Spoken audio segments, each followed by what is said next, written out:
Six class हमने पिछले video में क्वेश्चन नंबर आपके 7 तक कंप्लीट कर लिया था।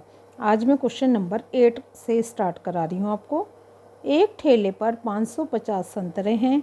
इन्हें 2 ठेलों पर इस प्रकार बांटिए कि उनमें से एक पर दूसरे की अपेक्षा 50 संतरे आपके अधिक हो। यानी वो ये कहना चाह रहा है मेरे पास एक ठेले पर हैं, मैं उन्हें 550 संतरों को 2 ठेले पे रखवाऊँ। तो पहले तो हम ये लिखेंगे कि कुल संतरे कितने हैं मेरे पास। कुल संतरे हो गए मेरे पास 550। मान लेते हैं हमें जो चीज़ ज्ञात करनी है वो हम x मान के करते हैं। तो माना पहले ठेले पर x है, ठीक है। तो दूसरे ठेले पर क्या होगा, कुल में से ये घटा देते हैं। तो दूसरे ठेले पर, ठीक है, दूसरे ठेले पर कितने हो जाएगा 550 माइनस x, ठीक है। तो ये आपका दूसरे ठेले का हो गया। अब उसने क्या कहा कि इन दोनों का जो अंतर है वो कितना है 50।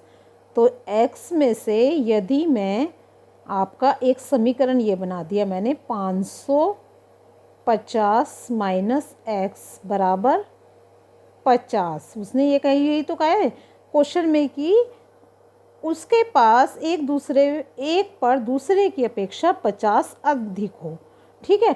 तो अधिक के लिए मुझे क्या करना पड़ा, कुल में से आपके कुल, ये तो अब कुल की तो यहाँ पे बात ही नहीं हो रही है। यहाँ तो ये बात हो रही है कि पहले में कितना था और दूसरे में कितना था और उन दोनों का अंतर कितना है वो 50। तो ये हमारा एक समीकरण तैयार हो गया। तो अब इसे हम सॉल्व कर सकते हैं। x माइनस 550, ये माइनस माइनस क्या हो गया आपका प्लस x बराबर 50। ये एक जमा का x है, ये भी जमा का है, तो ये क्या हो गया 2x। ये माइनस के हैं और इधर जाके क्या हो जाएगा आपका प्लस का। तो 50 प्लस 550, 2x 550 और 50, ये आपका 600। यहाँ से मैंने x की वैल्यू निकाल ली 600 डिवाइड 2, क्योंकि इसके साथ ये समीकरण में मल्टीप्लाई हो रहा है तो ये इसको भाग कर देगा। 2 एकम 2, 2 तिया 6, 0 0। तो x का वैल्यू क्या आ गई 300। तो हमने क्या x क्या माना था, पहला ठेला है ना। तो पहले ठेले पर कितने हो गए हमारे 300 और दूसरे पर कितना है, तो दूसरे पे निकालने के लिए हमने क्या करा, दूसरे ठेले पर, ठीक है, समीकरण क्या बनाया था 550 माइनस एक्स। एक्स का मान मेरा ऊपर लिखा हुआ है, तो 550 माइनस 300। तो दूसरे ठेले पर कितने हो गए मेरे 250। अब यहाँ पे कंपेयर कर लीजिए, ये इससे 50 अधिक है पहला ठेला, ठीक है। तो ये सिद्ध भी हो गया। तो हमारा आंसर क्या आ गया, एक ठेले पर 300 और दूसरे पे कितना आपका 250। तो ये हमारा आंसर कंप्लीट है। अगला क्वेश्चन है, निम्नलिखित समीकरण को त्रुटि और प्रयत्न विधि से हल करना है। अब आप ये देखिए यहाँ समीकरण क्या दिया हुआ है आपको, x प्लस 6 बराबर 10, ठीक है। तो ये क्वेश्चन नंबर आपका 9 का पहला दे रखा है, x प्लस आपका 6 बराबर 10। तो प्रयत्न व ये आपकी त्रुटि विधि, इसमें क्या होता है आपको प्रयास करना कि ये आंसर आपको मतलब तुक्का मीन्स यहाँ पे आप ट्राई करोगे कि किससे ये आपकी वैल्यू बराबर आ जाए। मान लीजिए मैं यहाँ 3 रख लूँ तो x की वैल्यू 3 प्लस 6 9, तो 9 बराबर ये तो नहीं आया आंसर। तो यहाँ मुझे ऐसी वैल्यू रखनी है जो मेरा 10 बन जाए। तो मैंने यहाँ रख दिया 4, x का मान मैंने आपका क्या रख दिया 4 बराबर 10। तो ये क्या हो गया 10 बराबर 10। तो ये दोनों पक्ष बराबर हो गए आपके, दायां पक्ष और बायां पक्ष।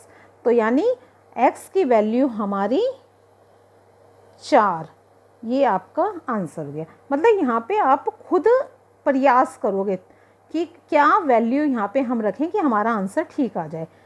सेकंड क्वेश्चन, x प्लस 9 बराबर 5, ठीक है। अब आप क्या देख रहे हो यहाँ पे कि यहाँ मुझे ऐसी वैल्यू रखनी है कि जो बराबर में मेरा क्या आ जाए 5। तो 9 में से कितने घटाएं हम? 5। मतलब देखिए 9 में प्लस करेंगे तो ज़्यादा हो जाएगी संख्या, तो 9 में से मुझे माइनस करना पड़ेगा। तो मैं यहाँ x की जगह रख रही हूँ -4 जमा के 9 बराबर 5। तो 9 में से 4 गए तो कितना आ गया? 5 बराबर 5। तो ये आपकी x की वैल्यू कितनी आ जाएगी? x की वैल्यू यहाँ आ जाएगी -4। तो ये आपका आंसर हो गया है। नेक्स्ट क्वेश्चन है, निम्नलिखित समीकरणों को पक्षांतर विधि से हल कीजिए। पक्षांतर विधि का मतलब होता है कि दोनों पक्ष, यानी दोनों पक्ष का मतलब आपका ये दायां पक्ष और ये बायां पक्ष, जो भी आपका लेफ्ट और राइट दोनों पक्ष हैं दायां बायां, तो इसमें हम या तो कोई भी संख्या जोड़ दें, कोई भी घटा दें, कोई भी भाग कर दें और कोई भी गुणा कर दें। तो आपको उस विधि से हल करना है कि जो भी आप नंबर लिख रहे हो दोनों पक्षों में लिखना है। जैसे कि पहला क्वेश्चन है मेरा, ए पार्ट आपका p + 19 बराबर 21, ठीक है, ये मेरा क्वेश्चन है। तो अब वो ये कह रहा है यहाँ पे दोनों पक्षों में हम क्या जोड़ें या क्या घटाएं। तो आपको हमेशा ये याद रखना है जब ये क्वेश्चन सॉल्व करेंगे पक्षांतर वाले, तो ये देखिए p के साथ ये जो नंबर है ये प्लस में है माइनस में, ये प्लस में है। तो अब आप क्या लिखोगे? दोनों पक्षों में 19 घटाने पर मतलब विपरीत करना है। यदि यहाँ पे ये घटा के 19 होते यानी माइनस के 19 होते तो मैं जोड़ती, अब ये प्लस के 19 है तो मुझे क्या करना है? ये घटाना है। तो p + 19 - 19 बराबर 21, प्लस का 19 ये माइनस का 19 आपका 0 आ जाएगा। तो p और यहाँ भी हाँ दोनों साइड घटाने ना 19, 21 में से आपके 19 गए, बचे 3। तो p की वैल्यू क्या आ गई यहाँ पे? 3। अब चाहे 3 की वैल्यू इसमें रख के देख लीजिए, आपके उत्तर की भी जांच हो जाएगी। देखो p की जगह में यदि 3 रख दूँ तो 21 बराबर 21 आ रहा है, नहीं आ रहा है? तो यानी आपका आंसर बिल्कुल ठीक है। ऐसे सेकंड क्वेश्चन है बी पार्ट में है n-7 बराबर 8। बस आपको ये याद रखना है यदि कोई संख्या प्लस हो रही है तो आप घटाओगे। अब ये क्या हो रही है? यहाँ घट रही है, तो मैं क्या लिखूँगी? दोनों पक्षों में 7 जोड़ने पर, अब मैं दोनों साइड क्या करूँगी? 7 जोड़ूँगी। ये 7, ये प्लस का 7 और ये 8 और प्लस आपका यहाँ पे 7, ठीक है। ये माइनस के 7 थे इसलिए मैंने यहाँ पे अब जोड़ा है। यहाँ पे आपने देखा ये प्लस के 19 थे, यहाँ मैंने घटाए थे, तो विपरीत करना है, ठीक है। माइनस के 7 में से प्लस का 7 गया, वो 0 आ जाएगा, तो n लिखेंगे केवल हम, और 8 और 7 15। तो n की वैल्यू क्या आ गई? 15। अब 15 का मान आप यहाँ रख के जांच कर सकते। देखो यदि मैं यहाँ 15 रख दूँ तो 15 में से 7 गए तो क्या आ जाएगा? मेरा उत्तर 8। तो ये आपका उत्तर बिल्कुल ठीक है। पक्षांतर विधि में हमें बस यही सिद्ध करना है कि आपके दोनों पक्षों में आप क्या जोड़ रहे हो। अब ये सी पार्ट क्या है आपका? सी पार्ट है x - 11 बराबर 20। तो अब हम क्या लिखेंगे? दोनों पक्षों में 11 जोड़ने पर, ठीक है। अब आपको क्या करना है? 11 जोड़ने पर, ठीक है, क्योंकि ये माइनस के हैं। तो हमारी इक्वेशन क्या बनेगी? 11 - 11 + 11 बराबर 20 + 11। तो ये तो कट ही गया, मतलब 0 ही आ गया। x बराबर 20 और 11 31। तो यहाँ आंसर क्या आ गया आपका? 31।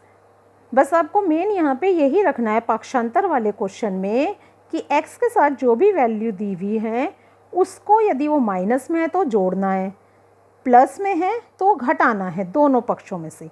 चलिए अब डी पार्ट भी देख लेते हैं इसका।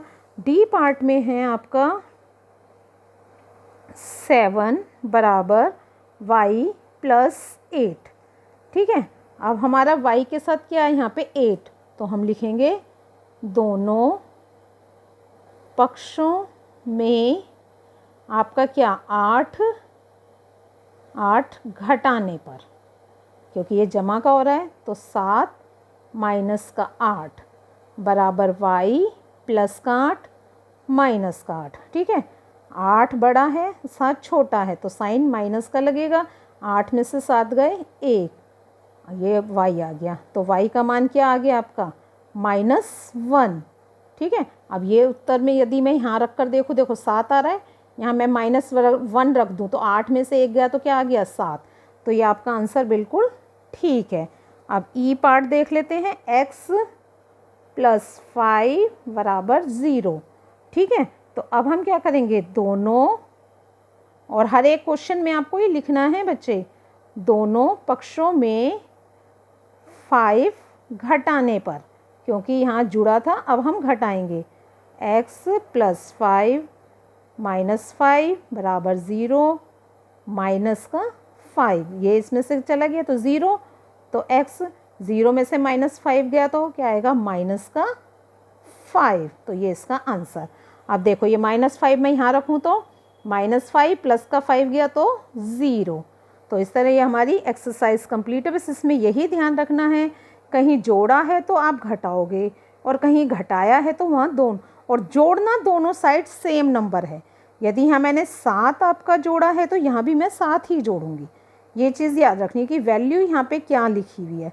यहाँ 19 जोड़ा था तो यहाँ 19 घटाया है मैंने दोनों तरफ से। तो ये आपकी एक्सरसाइज कंप्लीट है।